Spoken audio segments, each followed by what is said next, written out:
Two Chicago police officers changed their accounts of a controversial fatal police shooting after viewing police surveillance video that showed they were not as close to the shooting as they had said, court records show.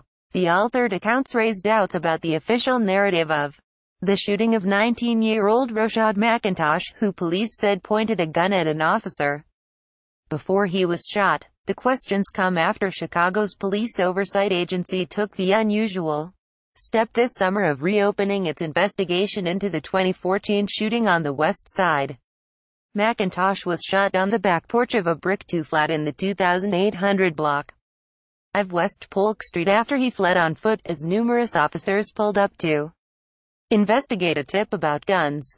About 6 hours after the shooting, Officer Saharat Sampam told investigators from the Independent Police Review Authority that he was standing in a vacant lot next to the house when the shots rang out, according to interview transcripts. Watching from the side of the house, Sampam said he was about 15 to 20 feet from McIntosh when he clearly saw the teen with his arm extended, holding a gun, before Officer Robert Slechter opened fire. But a police department surveillance camera shows Sampam in a different position, and in a January 2016 deposition obtained by the Tribune through an open records request, Sampam acknowledged that he was actually in front and to the side of the house, placing him farther from the back porch and at a different angle than he first said. Nonetheless, he said he still saw the events behind the house from his position near the sidewalk in front. The commanding officer at the scene, Sergeant Nicholas Odo, told detectives that night, and IPRA investigators later, that he was behind the house in an alley in his squad car when he heard shots and rushed on foot to the porch to order McIntosh to drop a gun and handcuff him, records show. But Zotto later said under oath that the video, which he did not know existed until he met with his attorneys to prepare for his deposition, indicated his squad car was in front of the house when the shots were fired, suggesting he would have taken longer to reach the porch than he'd said earlier. The video did not capture what happened behind the house. A federal lawsuit filed by McIntosh's family alleges he was unarmed and trying to surrender when he was shot, but police recovered a loaded 9mm pistol from the porch. City lawyers also have photos of him displaying guns before his death. Another officer who said he was behind the house corroborated the account of McIntosh pointing the gun, though he said he did not see Slechter when he opened fire. IPRA, the city's often ineffective and now defunct police watchdog agency, ruled the shooting within policy in 2015. The investigation, however, was similar to other IPRA shooting investigations, in that interviews with the officers were cursory, several of them lasted 25 minutes or less, and investigators left some avenues of questioning unexplored. IPRA records indicate that investigators did not interview any witnesses to the shooting other than the police. But this summer, disciplinary officials reopened the case at the request of the family after reviewing the initial investigation. The newly opened Civilian Office of Police Accountability is still investigating both the shooting and the actions of the other officers, said spokeswoman Mia Sisek. We saw that there were some insufficiencies in the original investigation, and it warranted a new investigation, she said. Earlier this week, the case is the latest in which doubts have emerged about Chicago police accounts of a fatal shooting. Controversy over a code of silence in the department intensified 2 years ago after the court-ordered release of video of a white officer fatally shooting black teen Laquan McDonald. Several officers at the scene indicated the knife-wielding 17-year-old advanced on police before Officer Jason Van Dyke fired, but the footage showed McDonald was veering away before Van Dyke shot him 16 times. Van Dyke faces first-degree murder charges, while 3 officers have been criminally charged with conspiring to cover up the facts of the shooting. The police department is also seeking to fire Van Dyke and 4 other officers. In the furor over the McDonald shooting video, Mayor Rahm Emanuel acknowledged the existence of A code of silence, and the U.S. Department of Justice determined that Chicago cops have had little reason to fear consequences for lying. An attorney for the McIntosh family, Andrew Stroth, said the discrepancies between the office's original statements and the video were evidence of a blatant and intentional effort to cover up the facts of an unjustified shooting. It's the code of silence again, Stroth said Wednesday. Bill McCaffrey, spokesman for the city's law department, declined to comment, citing the McIntosh family's pending lawsuit.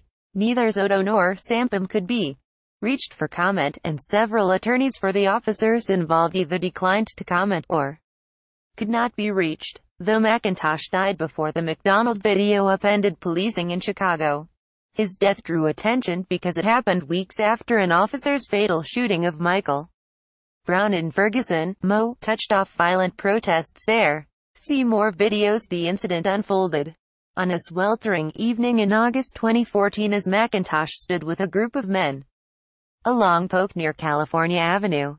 McIntosh's mother, Cynthia Lane, who filed the lawsuit, said in a deposition that he was a good student in high school and the loving father of a baby son. She said she was not aware of him being involved with a gang. Officers, however, testified that he had a tattoo indicating affiliation with a faction of the traveling vice lords and was standing on a block controlled by the gang. He'd been arrested by Chicago police a handful of times, though he had no charges for gun crimes in Cook County adult court. Records show officers had received a tip from an informant that the men on Polk Street had guns, and 8 officers pulled up just after 7 p.m. Video from the police surveillance camera shows the officers piling out of the cars, some with guns drawn. Seconds later, McIntosh bolted around the house to the backyard, with officers on his heels as other cops sprinted through the vacant lot next to the house. Slechtor, who joined the force in 2005, said in official interviews and a deposition that he saw McIntosh holding a pistol as the teen entered the backyard and ran up the porch steps. McIntosh ignored orders to drop the gun, Slechtor said, and pointed it at him from the elevated porch landing. Slechtor fired 3 times, with one shot hitting him in the heart, according to the autopsy. Police said they recovered the 9mm pistol near his body, though an Illinois State Police inspection found no usable fingerprints, a report shows.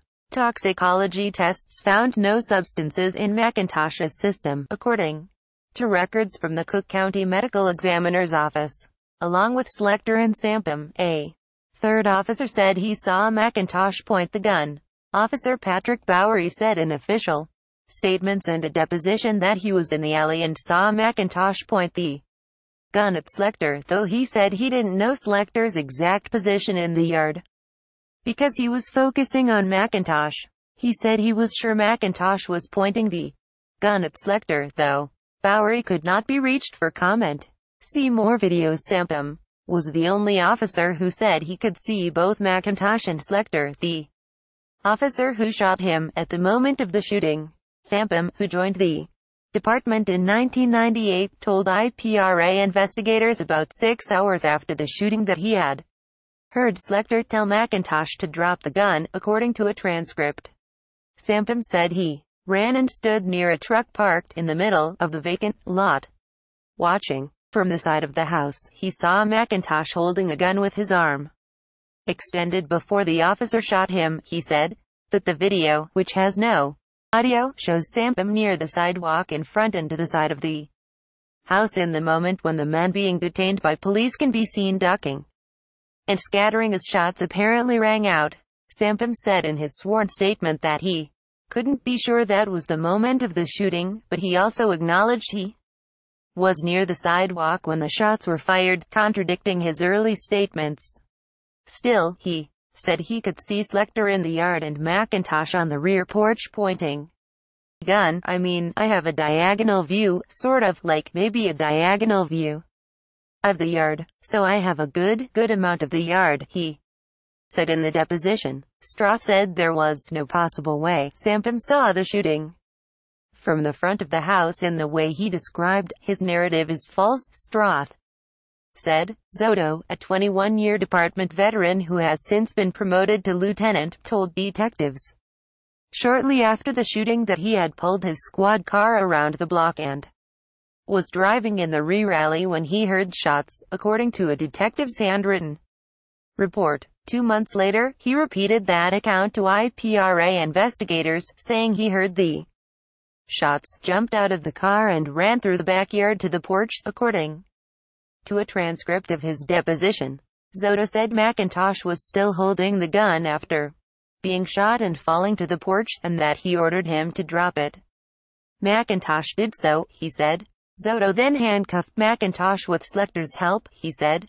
In November 2015, Zotto gave a deposition with many similar details, but he acknowledged that the video shows his police car in front of the house as the men ducked and scattered at the apparent sound of gunfire. Before I viewed the video, I thought I was in the alley driving eastbound when I heard the 3 or 4 shots.